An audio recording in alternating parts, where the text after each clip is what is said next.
This is the SenseGlove Nova. SenseGlove's second haptic gloves that allow you to feel shapes, textures, stiffness, impact and resistance. Imagine being able to feel the difference between squeezing a soft ball compared to breaking glass.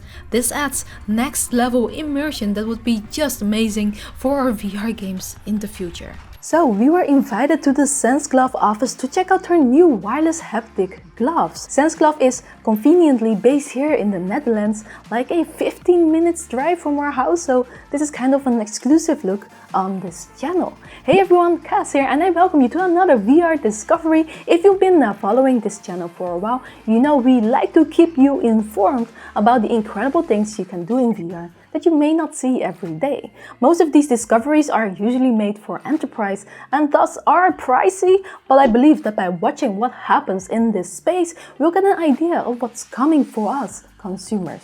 Previously, I've covered SenseGlove's first version, the exoskeleton. The biggest difference is not only that it looks less scary, but the Nova is entirely wireless and is made specifically for ease of use. So they can be worn in less than 5 seconds and you can use them anywhere, as they work with standalone VR headsets like the Oculus Quest 2, Pico Neo, Vive Focus and other headsets that may come out. I think these gloves are the closest we can get from what Wade from Ready Player One was wearing, and that is to me super exciting stuff. So in this video we'll jump into gameplay on the Quest 2 with the gloves, and together with the co-founder of SenseGlove we'll explain how it works, what it is like with my first impressions, and at the end I'll talk about what I think is in store for us consumers. Before we get started, if you'd like to keep discovering VR with us, then consider subscribing if you haven't yet.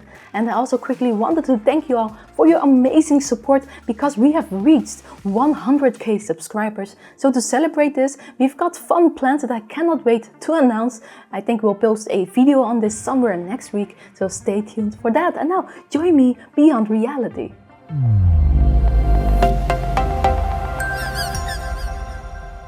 So this Star Trek inspired design, yes, that's actually what they told me, is entirely different from the first version. It now has a beautiful space gray color and lights at the back to indicate that it's on. The material is soft, removable and washable.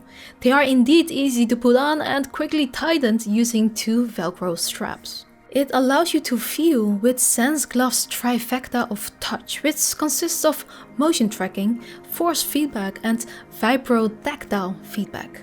So in a bit I'll show you gameplay on Quest 2, but before that you may have noticed that the Quest 2 controllers are mounted on the gloves. This is needed for motion tracking on Quest because Facebook has a closed off system. SenseGlove cannot access the tracking cameras, so the controllers are used for it instead.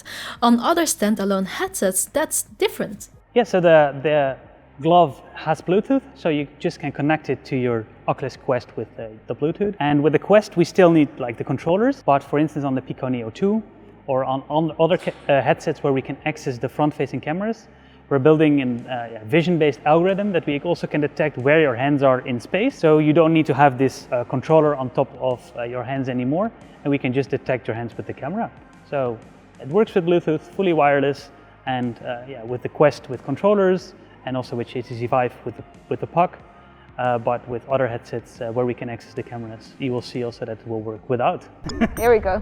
I think we got it. Calibration completed. Super. Okay, let's move on to the fun stuff immediately. I'll show you gameplay that's recorded natively on Quest while explaining how it all works together with Gus. Right now, I'm doing a quick calibration so my hands and fingers can be tracked well. Quick note here, this is a prototype that didn't come in the right size for my hands, so the feedback isn't optimal as you might be able to see, so this isn't the case when the size is right. Once mass produced, the gloves will come in different sizes.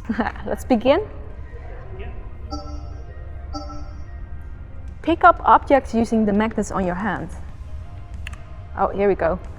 Oh, whoa. Okay, I'm feeling some kind of pressure now when I pick up this data card, which I need to put inside the reader. Yeah, indeed. So with force feedback, we have a passive force feedback system. That means that the wires here are not actively pulling against you, but only stopping you at the moment you have a collision in the virtual environment. So how this works, You can see this as we have one big magnet per finger in the glove, and that's attached to, well, a pulley that's attached to these cables.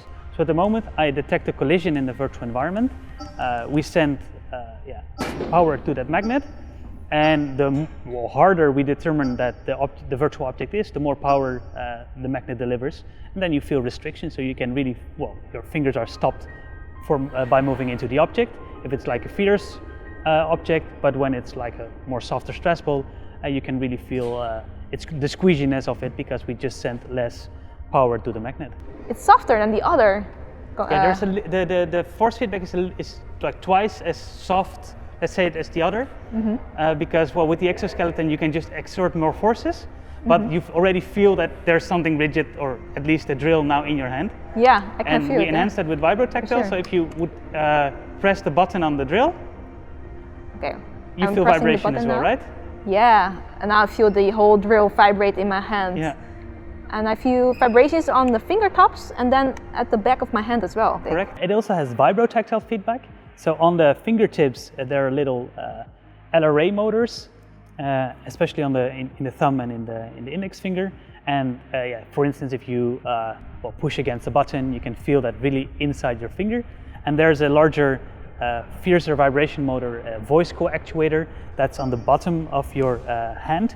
That is a very interesting motor, because with that motor you can also, for instance, record a sound file and then make a waveform, so a vibration waveform, and bring that to the VR environment. So if you, for instance, just record the sound of a drill, and then with some algorithms place it in the virtual environment, you feel like that particular drill. So it's a really easy way also programming your different haptic solutions. Oh.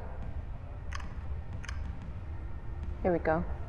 Now weld it in place so it won't blow again. Ah, there's the weld.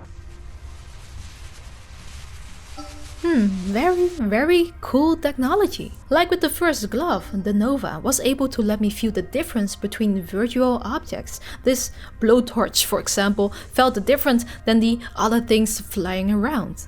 Yeah, the ball does feel like there's less force feedback or something. And the glass feels stronger.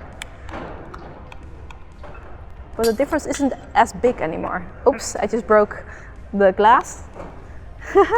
Although since the glove was a little too big for me, I had some issues with dropping items as they became stuck on my hand. Bigger Hands Jerry also tried the glove and she said she had no problems with this. However, when compared to the first glove, I also found that the first one was more accurate since it had more strength.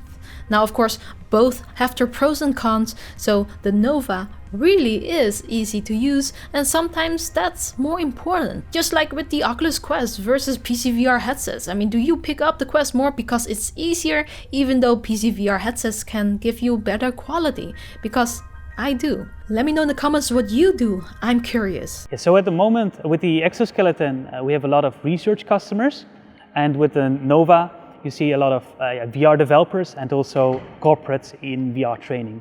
So for instance, Volkswagen or the Dutch Army, they're using now these Nova gloves really to train people on, for instance, their assembly line, or in the Dutch Army to how to learn the new recruits how to install a satellite receiver, for instance, as a training. So yes, as I said before, the SenseGlove Nova is primarily used for commercial purposes, so it's not exactly affordable. One SenseGlove Nova is 4,500 euros, which is roughly $5,000 US. If you'd like to know more about SenseGlove, then visit their site. I put the link below. As for what is in store for us consumers, well, SenseGlove unfortunately does not have any consumer plans soon, but it is their dream to make it possible eventually. Listen to this. But I want to say something here. We're selling now hundreds of these devices. There's like a rule of thumb in hardware development that if you sell 10 times more, your price drops with 50%. So if we would sell thousands, you can guess what our price will be. If we sell 10,000, you can guess what our price will be. And if we sell millions, then we're up to a level of really like what the Oculus Quest is at the moment. There is a future for gloves in gaming as well, I see. But yeah, therefore we need to scale, and also the users in gaming of gloves should scale. So who knows if the sales go well? If you cannot wait though, I have a tip for you. You can make your own budget haptic glove with Lucas's do-it-yourself project. I may give this a try. Would you like to see that? Let me know in the comments. For now, I think it's cool to have another edition of haptic gloves with the SenseGlove Nova. I like how it distinguishes itself from other haptic gloves. For example, many of the gloves you've seen around on YouTube, like the Haptic gloves, are not wireless. Then there are a couple of wireless ones like Manus VR, which we've covered as well, or the Dexmo gloves, but those mainly use Steam VR trackers, so it doesn't work with standalone headsets. Plus, their force feedback systems are different. Of course, each of them has its benefits, and I think the more we see these things pop up, the closer we get to consumer haptic gloves. I think we're going there faster than we think, I hope in like 3 to 5 years, so I cheer them on. Let me know your thoughts on this in the comments below. Thanks for watching, and if you like what we do, you can support us for free by watching more. Like if you'd like to know more about the exoskeleton version 1 SenseGlove, then check out my previous video. I also dive deeper into the tech there. A special thanks go to all our champions, especially these patrons down below. As always, VR on.